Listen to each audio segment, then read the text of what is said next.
On the screen with me is an absolutely mammoth ADA website lawsuit report published by Ecomback, and this is their 2024 annual report. So this information is very fresh, and we are going to tab over to a section in the report titled 11 Industries Faced Over 90% of ADA Lawsuits in 2024. And then what follows is a table that nicely organizes all of the data for us. And we're going to get to the table in a moment.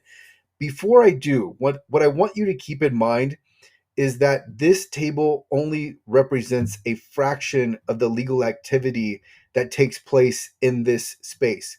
And the reason I say this is only a fraction is because there are many more demand letters that are sent, and we just never find out about them because the matter is settled privately before a complaint is ever filed in court. But what's really nice is this table gives us great insight into what industries the plaintiffs' lawyers are targeting. So let's go ahead and go through some of the data, starting with these first two categories.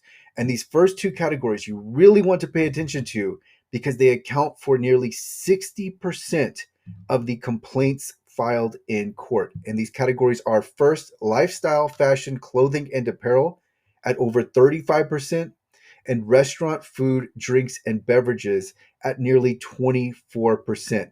And this maps with the clients that we get. We have so many clients in clothing and apparel and restaurants and food. So this completely makes sense. And then there is a precipitous drop to beauty, skin, and body care coming in at 7.84%.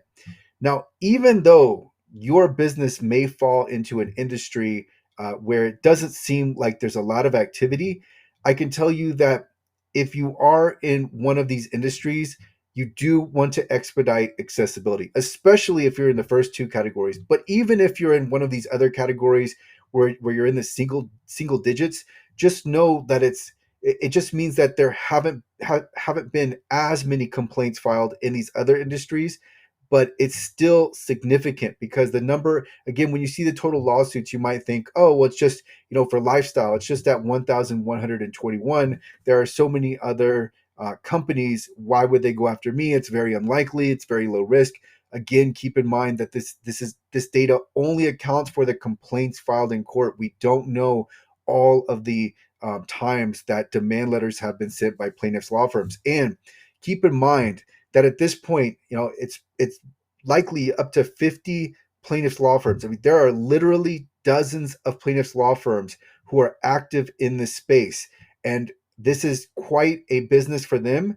They're making a lot of money off of this, and it's not that hard to send a demand letter or to file a complaint. So this is something that they can do over and over again. So just keep that in mind that this is only a fraction of the activity that's going on. And just because you see, let's say, medical and health coming in at 4.99% with 159 lawsuits, it doesn't mean that it's only 159 companies who are in medical and health who are being sued. So after medical and health, we have furniture, lighting, home decor, and kitchen accessories at 4.89%. We have entertainment, musical instruments, and accessories at 3.07%.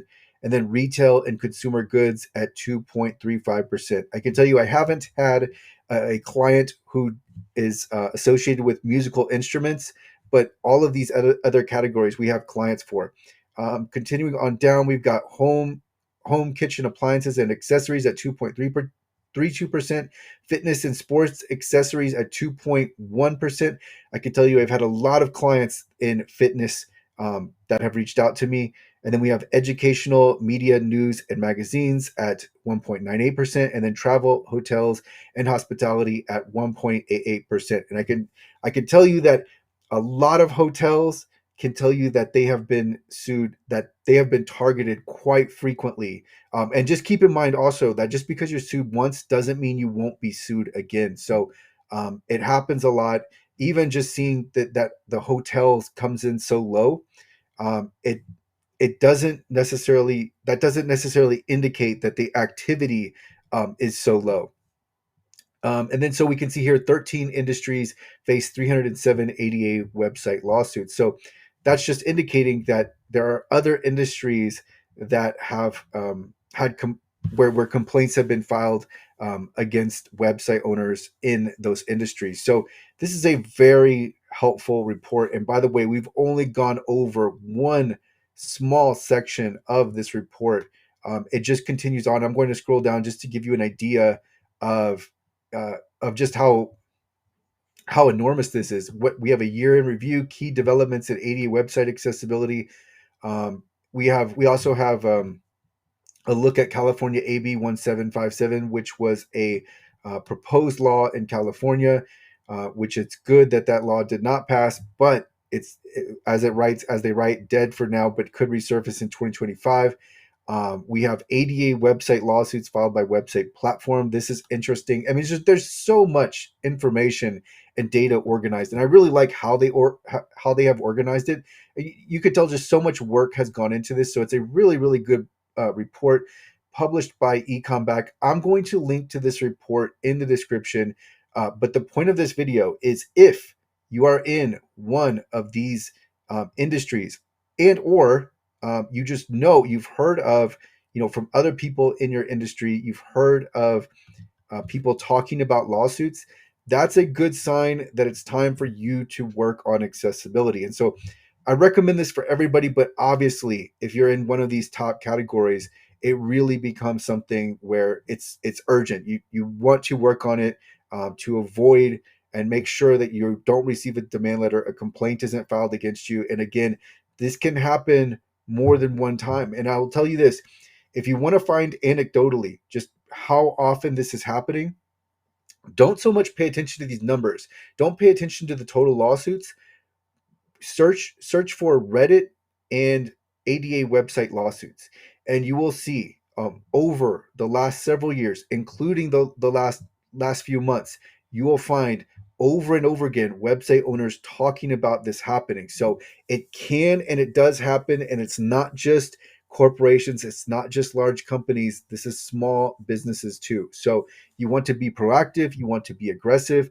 I have a strategy session that I highly, highly recommend website owners go through. It's 2.5 hours, but this will give you the 360 overview you need of this entire industry, which is website accessibility and compliance. So I highly recommend that. You want to make sure that you do not get sued, but if you are sued, you want to make sure you limit it to a one and done. And of course, if you need help with services, you can reach me at accessible.org, and I will include a link in the description.